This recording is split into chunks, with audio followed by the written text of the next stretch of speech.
संजय सिंह के ऊपर ही एक बार फिर से विश्वास जताकर उन्हीं को जो है एक बार फिर से इस पद के लिए कह सकते हैं कि सबसे बेहतर चेहरा मान। आखिर उनके खिलाफ सबूत क्या है? क्या वाकई आप वो सबूत इकट्ठा कर पाए, जो पैसे का लेन देन हुआ उसका हिसाब पूरा लेके आ पाए? अगर नहीं लेके आ पाए हो तो कहीं ना कहीं जो पूरी की पूरी कार्रवाई है, क्या ये पॉलिटिकल मंच? ईडी फंस सकती है, क्योंकि ईडी को लेकर भी तब नोटिस के लिए कहा था हाईकोर्ट ने कि आपको जवाब। तो अरविंद केजरीवाल का यही मानना है कि हमारे नेताओं को झूठा फंसाया जा रहा है, ईडी के पास कोई सबूत।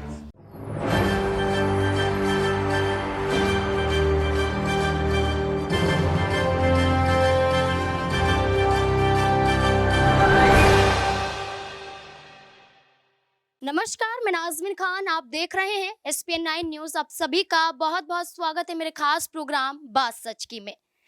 दिल्ली के मुख्यमंत्री अरविंद केजरीवाल पर जितनी मुश्किलें आ रही हैं, क्या उन मुश्किलों के बीच में थोड़ी राहत आम आदमी पार्टी को मिलती हुई नजर आएगी?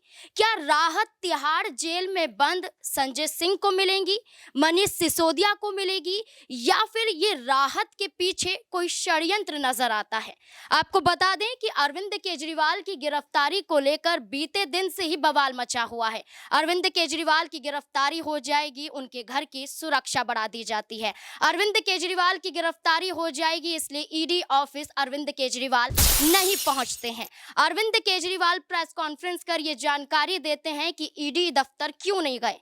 तमाम तरीके से खुलासे करते हुए नजर आते हैं, लेकिन उसके बावजूद मामला वहीं का वहीं नजर आता है। लेकिन इसी बीच संजय सिंह की बात करें तो संजय सिंह हाई कोर्ट में जाते हैं, जमानत याचिका दाखिल करते हैं, जमानत मांगने की सिफारिश करते हुए नजर आते हैं। और इसी बीच संजय सिंह को एक थोड़ी राहत राज्यसभा में होने वाले चुनावों को लेकर दी जाती है।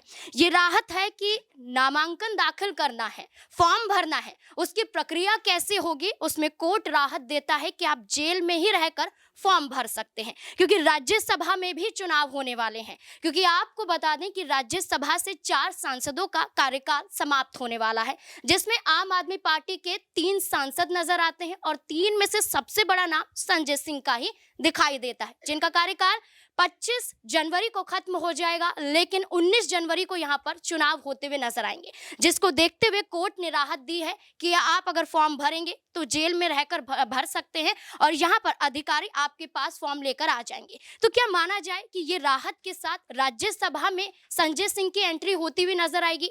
और अगर संजय सिंह की एंट्री अगर नहीं भी हुई तो क्या कोई बड़ा चेहरा यहाँ पर, जैसे राघव चड्ढा ने संजय सिंह की जिम्मेदारियों को संभाल रखा है, तो राघव चड्ढा ही इस जिम्मेदारी को संभालते हुए नजर आएंगे? इससे जुड़े हुए तमाम सवाल यहाँ पर बनते हुए नजर आते हैं। न्यूज रूम में मौजूद है सबसे पहले अमन सर मेरे साथ मौजूद है। सर, आपका बहुत बहुत स्वागत है। सर, जैसे कि एक तरफ अरविंद केजरीवाल की गिरफ्तारी को लेकर बार बार कहा जा रहा है कि गिरफ्तारी हो जाएगी, खुद अरविंद केजरीवाल आकर यही बात बोलते हैं, लेकिन दूसरी तरफ संजय सिंह की बात करें, वो हाई कोर्ट में याचिका दाखिल करते हैं जमानत को लेकर, और वहीं दूसरी तरफ राज्यसभा में चुनाव भी होने वाला है। तो क्या माना जाए कि आम आदमी पार्टी के लिए थोड़ी बहुत राहत यहाँ पर मिल सकती है?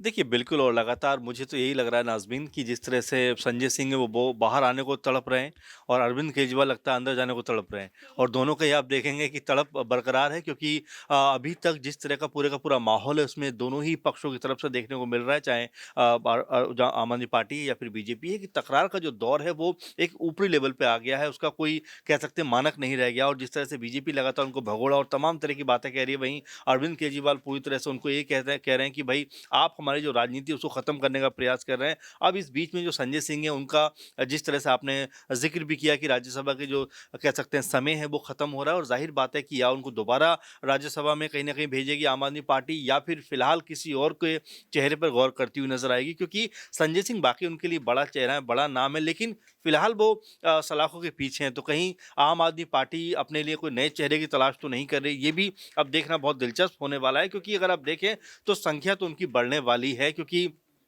2 राज्यों में सरकारें उनकी हैं और राज्यसभा का चुनाव क्योंकि लोकसभा से बिल्कुल अलग होता है और वहाँ पर जो आपका वोट शेयरिंग है उसके हिसाब जो आप सीट शेयरिंग है उसके हिसाब से आपके राज्यसभा के सदस्य चुनकर आते हैं। तो ऐसे में जो आम आदमी पार्टी है, अब देखने वाली बात हुई कि क्या जो संजय सिंह के ऊपर तमाम सारे इल्ज़ाम, तमाम सारे आरोप लगे हुए हैं, उनको देखते हुए कोई नए चेहरे को लेकर आएगी या फिर संजय सिंह के ऊपर ही एक बार फिर से विश्वास जताकर उन्हीं को जो है एक बार फिर से इस पद के लिए कह सकते हैं कि सबसे बेहतर चेहरा मानती है। लेकिन इन सबसे अलग अगर बाहर की बात करें, यानी कि संजय सिंह तो जेल के अंदर हैं, लेकिन जो बाहर उनकी पार्टी के लोग हैं, चाहे वो अरविंद केजरीवाल हों या फिर वो राघव चड्ढा हों या और बाकी नेता हों, उनमें भी लगातार आपस में जिस तरह देखा जा रहा है कि किसी न किसी मामले को लेकर उनके ऊपर भी कार्रवाई होने का जो खतरा है वो लगातार बना हुआ है। राघव चड्ढा को तो निलंबित तक कर दिया गया, आपने देखा होगा। उसके अलावा अगर बात करें सौरभ भारद्वाज के ऊपर भी, जो स्वास्थ्य मंत्री हैं, उनके ऊपर भी दवाई घोटाला और जिस तरह से जो कह सकते हैं कि जो मोहल्ला क्लिनिक है उसमें जो कह सकते हैं जांच जो होती है उसमें भी घोटाले की बात आ रही है, 100 करोड़ रुपए घोटाले की बात उसमें चल रही है। तो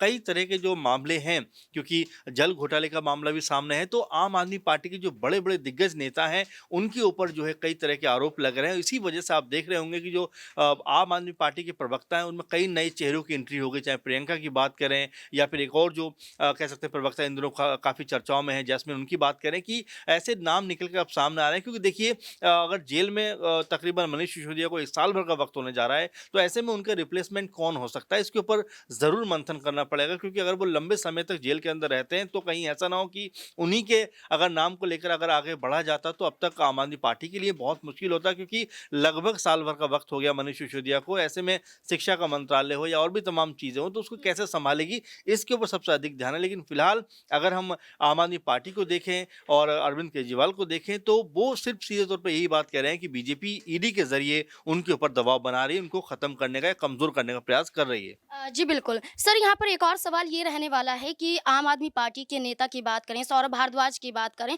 तो वो किसी न किसी के जेल से रिहा होने की बात कर रहे हैं। यहाँ पर मनीष सिसोदिया या संजय सिंह, क्या ये इशारा है कि अगर संजय सिंह का नामांकन दाखिल किया जा रहा है, यहाँ पर प्रक्रिया की जाएगी फॉर्म भरने की, क्या माना जाए कि राज्यसभा में संजय सिंह की एंट्री हो सकती है? अगर संजय सिंह नहीं हुए तो लंबे समय से मनीष सिसोदिया तो जेल में बंद ही हैं और कोर्ट यहाँ पर वैसे ही कहते हुए नजर आते हैं कि अनिश्चित काल के लिए जेल में बंद नहीं कर सकते। तो क्या माना जाए कि कोई जेल से बाहर आता हुआ नजर आएगा? देखिए, ज़ाहिर बात है नाज़मीन, और आपकी बात में ही आपका कहने का जवाब छुपा हुआ है कि अनिश्चित काल के लिए कोई भी जेल के अंदर नहीं जा सकता। और देखिए लगातार जो ईडी है या जो सीबीआई है, यही बात हर कोई करता हुआ नज़र आ रहा है कि भई अगर आपने इतने बड़े आरोप लगाए हैं और साल भर से अगर मनीष सिसोदिया को जेल में बंद रखा हुआ है, तो आखिर उनके खिलाफ सबूत क्या हैं? क्या वाक़ई आप वो सबूत इकट्ठा कर पाए, जो पैसे का लेन-देन हुआ उसका हिसाब पूरा लेके आ पाए? अगर नहीं लेके आ पाए हो तो कहीं न कहीं जो पूरी की पूरी कार्रवाई है, क्या ये पॉलिटिकल मंशा के तहत की जा रही है? और अगर सबूत आपके पास हैं तो वो कब सामने आएँगे, कब उनको सज़ा का ऐलान होगा? तो कई सारे ऐसे सवाल हैं जो लगातार उभर के सामने आ रहे हैं। वहीं आपने ज़िक्र किया कि सौरभ भारद्वाज जो बात कह रहे हैं कि क्या कोई बाहर आने वाला है, तो ये क्या डील हो रखी है क्या?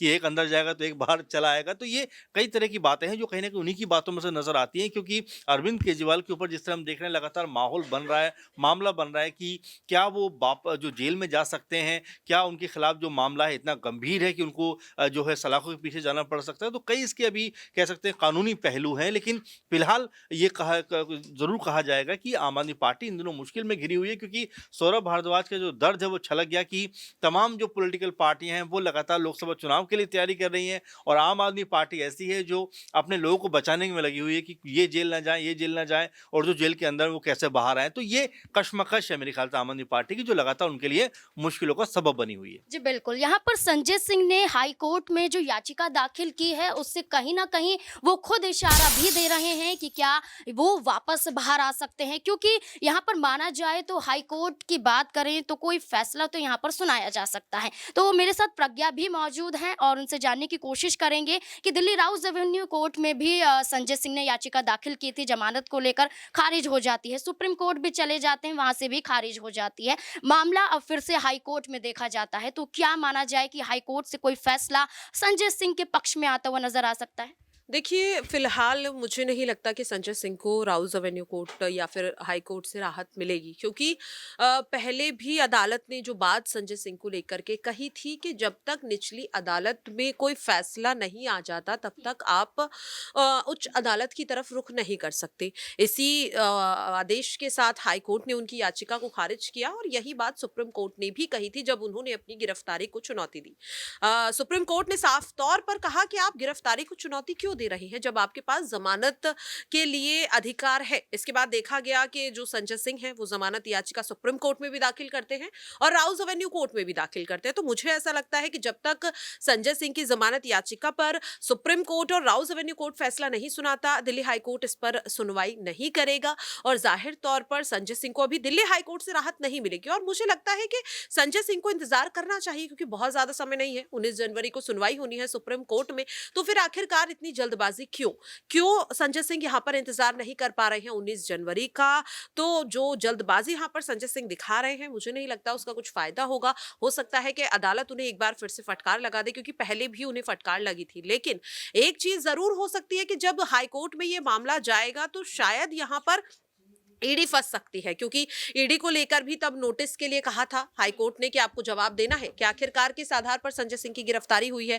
जिस 200 जीबी डिजिटल डेटा की बात कही गई थी उसे लेकर भी हाई कोर्ट ने कहा कि सिर्फ कहने से काम नहीं चलेगा, आपको सबूत दिखाना पड़ेगा। तो बात वही है, हो सकता है कि संजय सिंह को राहत मिले ना मिले, लेकिन ईडी पर एक बार फिर से दिल्ली हाई कोर्ट की फटकार जो है वो लगती हुई नजर आई। जी बिल्कुल, यहाँ पर सबूतों की बात की गई है तो सबूतों की बात तो अरविंद केजरीवाल भी करते हुए नजर आ रहे हैं। शराब घोटाले की बात करते हैं और अरविंद केजरीवाल कहते हैं कि ईडी अधिकारी कोशिश कर रहे हैं कि करोड़ों की घपलेबाजी हुई है। भ्रष्टाचार का मामला सामने आ जाता है, 338 करोड़ का जिक्र किया जाता है, 2 करोड़ का जिक्र किया जाता है, लेकिन ये रकम है कहाँ? अरविंद केजरीवाल कहते हैं कि अगर घोटाला हुआ है, करोड़ों की डील हुई है, तो उस रकम को भी तो सामने लाइए। अगर नहीं ला सकते हैं तो किस बात पे आप कह रहे हैं कि यहाँ पर हम भ्रष्टाचारी हैं? तो दिनेश भी मेरे साथ मौजूद हैं और यही सवाल पूछना चाहेंगे। जो अरविंद केजरीवाल की प्रेस कॉन्फ्रेंस हुई उसमें सीधे सीधे तौर पर वो ईडी अधिकारियों को चुनौती देते हुए नजर आ रहे थे और एक यहाँ पर चिट्ठी में जवाब देते हैं, उसमें भी वो ईडी अधिकारियों को कहते हैं कि आपके सवाल क्या है, पहले वो हमें भेजिए, उसके बाद हम आपको बताएंगे। तो क्या कहना है इस पे? देखिए, यहाँ पर ईडी के अधिकारी जिस तरीके से पूछताछ करना चाहते हैं, उसके अलावा यहाँ पर अरविंद केजरीवाल जो अपना जवाब भेजते हैं, उसमें वो ये लगातार यही कहते नज़र आते हैं कि जिस तरीके से ईडी यहाँ पर फंसाने की कोशिश कर रही है, एक तरीके से पूछताछ का बहाना लेकर गिरफ्तारी करने का इरादा है। और गिरफ्तारी होने के बाद नाज़रीन आपको पता है कि जिस तरीके से 3 बड़े नेता पहले भी आम आदमी पार्टी के जेल की सलाखों के पीछे है, कोर्ट से कोई राहत नहीं मिल पा रही है, कोई पुख्ता ऐसे सबूत नहीं मिल पाए हैं केजरीवाल के खिलाफ। उनका दावा ये भी है कि यहाँ पर एक भी पैसा ईडी जो है बरामद नहीं कर पाई है। यदि घोटाला हुआ है तो उसमें पैसा जो लिया गया, उसका लेन देन किया गया, वो पैसा गया कहाँ पर? तो ये तमाम आरोप जो है ये अरविंद केजरीवाल की तरफ से लगाए जा रहे हैं। और कहीं ना कहीं देखा जाए तो घोटाले के आरोप लगाने से पहले यदि कुछ बरामदगी होती है तो उसी आधार पर यहाँ पर कार्रवाई की जाती है।